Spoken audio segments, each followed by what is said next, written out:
আসসালামু আলাইকুম ওয়া রাহমাতুল্লাহি ওয়া বারাকাতুহু। বিসমিল্লাহ ওয়াস সালাতু ওয়াস সালামু আলা রাসূলিল্লাহ ওয়া বা'দ। একবার আমার ব্যক্তিগত জীবনের একটা ঘটনা বলি। বাইতুল্লাহে আমি নামাজ পড়ছিলাম। তো আমার পাশে একজন বৃদ্ধ মানুষ, তিনি সিজদায় লুটিয়ে পড়ে এভাবে বলছিলেন, ইয়া হাইয়্যু ইয়া কাইয়্যুম বিরহমাতিকা নাস্তাগীস।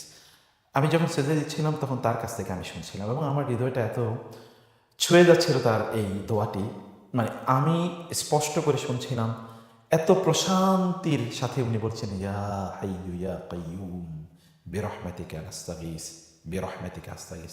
আমি খুবই অভিভূত হয়ে পড়েছিলাম। এমনি দোয়াটিকে আমি প্রচণ্ড ভালোবাসতাম। সেই দিন থেকে আমার ভালোবাসা আরও বেড়ে গেছে দোয়াটির প্রতি। দোয়াটি কি? দোয়াটি হচ্ছে রাসূলুল্লাহ সাল্লাল্লাহু আলাইহি ওয়াসাল্লাম আমাদেরকে বলেছেন, দুআউল মাকরুব, অর্থাৎ কোনো ব্যক্তি যদি বিপদে পড়ে, অন্য বর্ণনা অনুসারে ইদা কারাবাহু আমরুন, যদি কোনো মানুষ কোনো টেনশনে পড়ে, কোনো বিপদে পড়ে, তার যদি কোনো ধরনের ফ্রাস্ট্রেশন কাজ করে, তার যদি কোনো ধরনের দুশ্চিন্তা তাকে কাজ করে, এটা অতীতের দুশ্চিন্তা, বর্তমান নিয়ে দুশ্চিন্তা, ভবিষ্যৎ নিয়ে দুশ্চিন্তা। আজ দুশ্চিন্তা কার নাই? বাচ্চাদের নিয়ে দুশ্চিন্তা থাকতে পারে, আপনার চাকরি বাকরি নিয়ে, আপনার ব্যবসা বাণিজ্য নিয়ে, আপনার সুস্থতা নিয়ে, আপনার পরিবার নিয়ে, বিভিন্ন ধরনের কিন্তু আপনার টেনশন থাকতে পারে।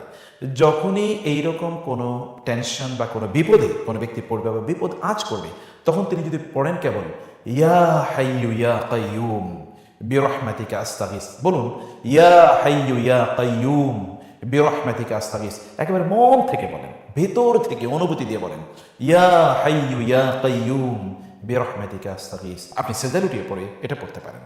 তাইলে আল্লাহ সুবহানাহু ওয়া তাআলা আপনার সকল বিপদ দূর করে দেবেন। হতে পারে যদি আপনি মন থেকে এই দোয়াটি পড়েন, তাহলে সিজদা আপনার শেষ, বা এই তাসবিহটি আপনার পড়া শেষ, এর সাথে আপনার বিপদও আল্লাহ সুবহানাহু ওয়া তাআলা দূর করে দেবেন। চলুন আমরা একটু দোয়াটির অর্থ একটু বুঝে নিই। ইয়া হাইয়্যু ইয়া কাইয়্যুম, ইয়া হে হাইয়্যু চিরঞ্জীব, হায়াত থেকে এসে শব্দটি, ইয়া হে কাইয়্যুম চিরবিরাজমান, চিরদণ্ডায়মান, কামা ইয়াকুম কিয়াম, মানে যিনি একেবারে সদা সর্বদা আপনার পাশে দাঁড়িয়ে আছেন আপনার বিপদ দূর করার জন্য, এজ ইফ, তাই না? বিরহমাতিকা, বি দ্বারা, রহমাতি রহমত, কা আপনার, আপনার রহমতের দ্বারা বা আপনার রহমতের মাধ্যমে, আস্তাগীসু আমি আপনার আশ্রয় প্রার্থনা করছি বা সাহায্য প্রার্থনা করছি।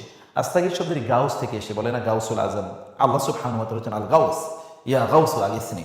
তো তাহলে শব্দটি হচ্ছে আস্তাগীস, গাউস থেকে এসে। এবার পুরো দোয়াটি আবার পড়ুন, ইয়া হাইয়্যু ইয়া কাইয়্যুম বিরহমাতিকা আস্তাগীস, ইয়া হাইয়্যু ইয়া কাইয়্যুম বিরহমাতিকা আস্তাগীস, ইয়া হাইয়্যু ইয়া কাইয়্যুম বিরহমাতিকা আস্তাগীস। এবার বলুন তো আপনি নিজে। ওকে, মাশাআল্লাহ, এবার প্র্যাকটিস করতে থাকুন। আমরা এই দোয়াটি সবসময় পড়ব। আল্লাহ সুবহানাহু ওয়া তাআলার গুণবাচক সেই দুটো নাম এখানে আছে, যেগুলোকে আমরা জানি ইসমে আজম। আপনি জানেন যে আল্লাহ তাআলার ইসমে আজমের মাধ্যমে যদি আল্লাহর কাছে কোনো কিছু চাওয়া হয়, তাহলে আল্লাহ সুবহানাহু ওয়া তাআলা তাই প্রদান করেন। এই দুটো নাম কিন্তু ইসমে আজম, আল হাইয়ুল কাইয়্যুম, আল্লাহু লা ইলাহা ইল্লা হুয়াল হাইয়ুল কাইয়্যুম। এই যে আল হাইয়ুল কাইয়্যুম কিন্তু এখানে আছে। আল হাই মানে কি? চিরঞ্জীব। অর্থাৎ মহান আল্লাহ সুবহানাহু ওয়া তাআলা যেমন তার জীবনের মধ্যে কোনো কি নাই, কোনো অপূর্ণতা নাই, সেখানে কোনো সমস্যা নাই, সংকট নাই, আল্লাহ সুবহানাহু ওয়া তাআলা আপনার জীবনটা এরকম সংকটপূর্ণ করে দেবেন যদি আপনি ইয়া হাইয়্যু রাখতে পারেন। কারণ তার হায়াতের যেই বৈশিষ্ট্য, আল্লাহ সুবহানাহু ওয়া তাআলা সেই বৈশিষ্ট্যটা এরকম যে সেখানে কোনো সমস্যা নাই, মানে দুর্বলতা নাই। আল্লাহ সুবহানাহু ওয়া তাআলা আপনার শারীরিক সমস্যা থাকতে পারে, পারিবারিক, অর্থনৈতিক, রুহানি সমস্যা থাকতে পারে, এগুলো সব আল্লাহ তাআলা দূর করে দেবেন। ঠিক এর পাশাপাশি আল কাইয়্যুম মানে কি?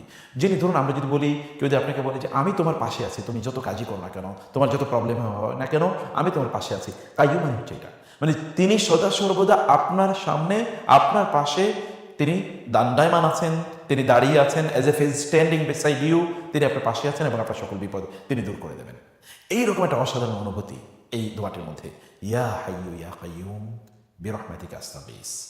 মহান আল্লাহ সুবহানাহু ওয়া তাআলা তার কাছে তার ইসমে আজম দিয়ে আমরা চাওয়ার, তার কাছে প্রার্থনা জানার তৌফিক দান। আল্লাহুম্মা আমিন। আসসালামু আলাইকুম।